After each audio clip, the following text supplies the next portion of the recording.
So hello coders. आज का सवाल है लीड कोड का furthest building you can reach.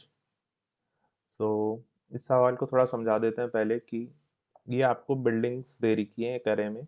Building size दे रखा है, बिल्डिंग हाइट्स दे रखी है। तो हमें क्या करना है कि जो बिल्डिंग की हाइट छोटी है और उससे हमें बड़ी पे जाना है, तो उसके लिए हमें या तो लैडर यूज़ करनी है या ब्रिक्स यूज़ करनी है। अब एक कंडीशन है कि आप लैडर, अगर आपके पास एक है और बिल्डिंग की हाइट एक्स है, बिल्डिंग की हाइट्स का डिफरेंस एक्स है, तो आप उसको एक लैडर में कंप्लीट कर सकते हो। बजाय अगर अगर मान लो बड़ी बिल्डिंग 5 और छोटी छोटी 2 है, तो उसके लिए आपको डिफरेंस जो 3 है, तो तीन तीन ब्रिक्स लगेगी, या आप एक लैडर में उसे कंप्लीट कर सकते हो। तो सवाल ये है कि if the current building height is less than the next building height, you can either use one ladder or height difference bricks. And if current building height is greater than or equal to the next building, you don't need any ladder or bricks। और ये zero indexed है सवाल, तो हमें सारे उसके answer accordingly करने होंगे। और दैट्स इट। तो अब हम इस सवाल को चालू करते हैं। इसके लिए सबसे बेस्ट ये रहेगा कि हम डेटा स्ट्रक्चर जो यूज़ करें वो प्रायोरिटी क्यू करते हैं, और हमारे प्रायोरिटी क्यू में हाइट का डिफरेंस डालते रहते हैं। और सबसे पहले हम छोटी हाइट को कंप्लीट करेंगे ब्रिक से, और ताकि हम बड़ी हाइट को लेडर से सॉल्व कर पाएँ। और जो भी हमारे यहाँ छोटी हाइट, जो हमारे हाइट्स का डिफरेंस जो कम है, उसको हम प्रायोरिटी क्यू में पहले लेके उसको हम ब्रिक्स के नंबर से माइनस करते रहते हैं, ताकि, और उसको पॉप करते रहेंगे अपन, ताकि एक बार काउंट हो गया तो दोबारा काउंट ना हो। और जैसे ही हमारी ब्रिक्स खत्म हो जाएंगी, तो जिस भी ith नंबर की रो पे ith नंबर के एरे में प्रेजेंट होगा, हम उस आंसर को रिटर्न कर देते हैं। अगर ब्रिक्स और लेडर का नंबर ज़्यादा हुआ और हमारा एरे पूरा ट्रेवर्स हो गया, तो हम हाइट की साइज -1 करके उसको आंसर को रिटर्न कर देंगे। सो ये सिंपल सी कोडिंग है। तो हम सबसे पहले क्या करेंगे, हम डिक्लेयर करेंगे एक हीप डिक्लेयर करेंगे, या प्रायोरिटी भी कह लो, उसको हम डिक्लेयर करते हैं। सबसे पहले फॉर लूप चलाते हैं। फॉर लूप में हम हाइट्स का डिफरेंस लेते हैं, जैसे 16 हो गया और ये 10 हो गया, तो 16 माइनस 10 हाइट का डिफरेंस लेते हैं। और उस जो डी आया, हम उसको है ना एक बार के लिए माइनस करके इंसर्ट करते हैं। क्योंकि अगर डिफरेंस 2 हुआ और 16 हुआ, तो हम चाहेंगे ना पहले 2 को हम पहले ब्रिक से रिप्लेस कर दें, ताकि जो 16 है, अगर हमारे पास 16 ब्रिक्स हुई भी ना, तो हम उसे एक ही लैडर का यूज करते हुए उसका यूज कर लें। तो हम पहले सबसे पहले ब्रिक्स को यूज करके ब्रिक्स खत्म कर देंगे, और फिर लैडर का यूज कर लेंगे, और उसके अकॉर्डिंग रिटर्न कर देंगे अपना आंसर। तो ये मेरा ये मेरा अप्रोच है। अगर आपको कुछ डिटेल में समझना हो, तो आप कमेंट में लिख देना, ताकि मैं उसके अकॉर्डिंगली आपको उसको समझा पाऊँ। और तो सबसे पहले हम प्रायोरिटी को डिक्लेयर करते हैं।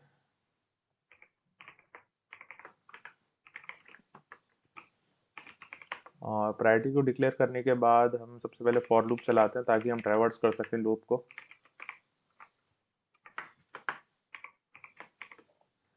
हम सबसे पहले इस हाइट को कुछ ऐसा वेरिएबल लिख देते हैं जो हमारे लिए आसान पड़े। इसको हम एच कर देते हैं,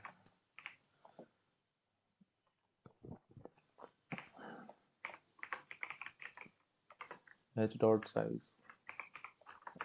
और एक और चीज़, हम हाइट का डिफरेंस लेंगे तो हम कभी भी पूरा ट्रेवर्स कर ही नहीं पाएंगे इस अरे को, तो हम एक आखिरी एलिमेंट छोड़ देंगे। तो इसलिए हमने आखिरी में -1 लिखा है। अब सबसे पहले हम डिफरेंस ले लेते हैं, एच।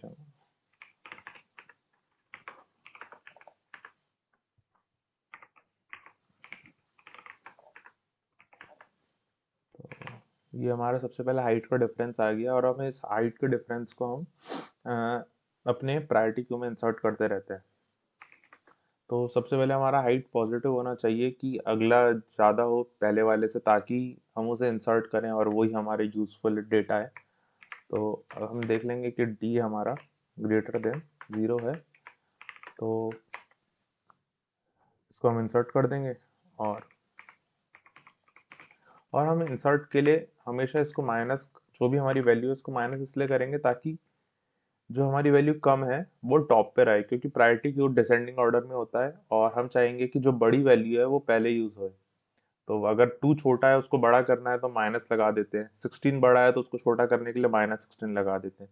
तो -2 बड़ा हो गया -16 से, तो इस कारण हमारी जो ब्रिक्स है वो पहले यूज हो जाएंगी और लैडर हमारे बाद के लिए बच जाएंगी। ठीक। उसके बाद इफ अब हमारा एक कंडीशन है पी क्यू डॉट साइज जो है वो हमारा बड़ा हुआ लैडर से। मान लेते हैं पी क्यू डॉट साइज 3 है और लैडर हमारा 2 ही है, तो हम चाहेंगे ना कि जो हमारा सबसे कम जो है उसको हम ब्रिक से कंप्लीट कर पाए और लैडर हम बाद के लिए बचा लें। तो जो हमारे सबसे छोटा डेटा है हम उसको ब्रिक से खत्म कर देंगे। हम प्लस इसलिए कर रहे हैं क्योंकि वो नेगेटिव टर्म है, तो ये हमारे लिए थोड़ा हेल्प रहेगा। हम इसको टॉप की जो वैल्यू है उसको लेते हैं और हम इसको पॉप भी करा देते हैं क्योंकि हम इसे एक बार ही यूज करना है। ठीक। पॉप करा दिया। अब अब एक और कंडीशन देखनी है कि अगर हमारा जो ब्रिक्स है वो खत्म हो जाता है, अगर हम ब्रिक्स खत्म हो जाता है तो हमें वहीं पे रुक जाना है क्योंकि हम आगे ट्रेवर्स नहीं कर सकते। तो हमें उसी आयत अरे का जो इंडेक्स है हमारे हाइट का उसको हमें रिटर्न करना है।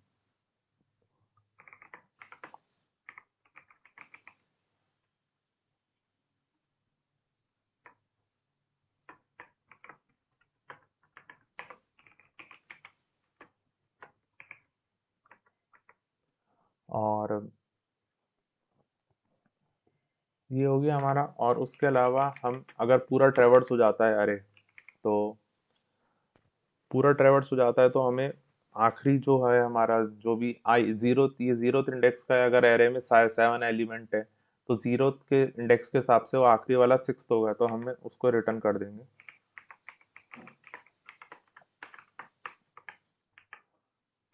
ठीक। तो ये है मेरी जितना मेरा अप्रोच थी, मेरी अंडरस्टैंडिंग थी उसके अकॉर्डिंग। ये हमारा फॉर लूप हो गया। इसमें हमने सबसे पहले डिफरेंस ले लिया हाइट का, उसके बाद हमने चेक कर लिया कि डी बड़ा है क्या। अगर बड़ा है तो हम उसको हमने प्रायोरिटी को चला दिया। प्रायोरिटी को चला के हमने लैडर से देख लिया कि अगर लैडर 2 या प्रायोरिटी क्यू 3 है तो हम पहला जो है उसको हम ब्रिक से कर दें ताकि हमारे पास ब्रिक्स यूज हो जाए और बाद के लिए हम लैडर तो है ही हमारे पास तो लैडर हम यूज कर लेंगे। और ब्रिक्स अगर लेस देन 0 हो गई है हमारी तो फिर इसका मतलब हम आगे नहीं जा सकते हैं। तो सॉरी, इसको 0 नहीं आयत करना है।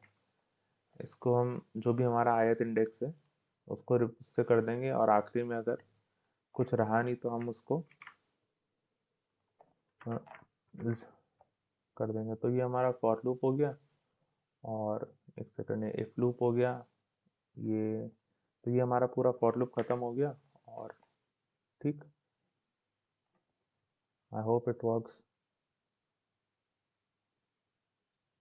एक सेकंड, यहाँ क्या आया है? int I is equals to 0 h dot size -1।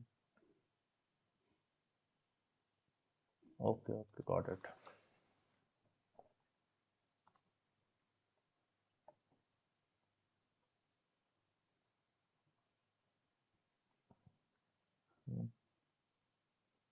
pq dot which line? It's 11।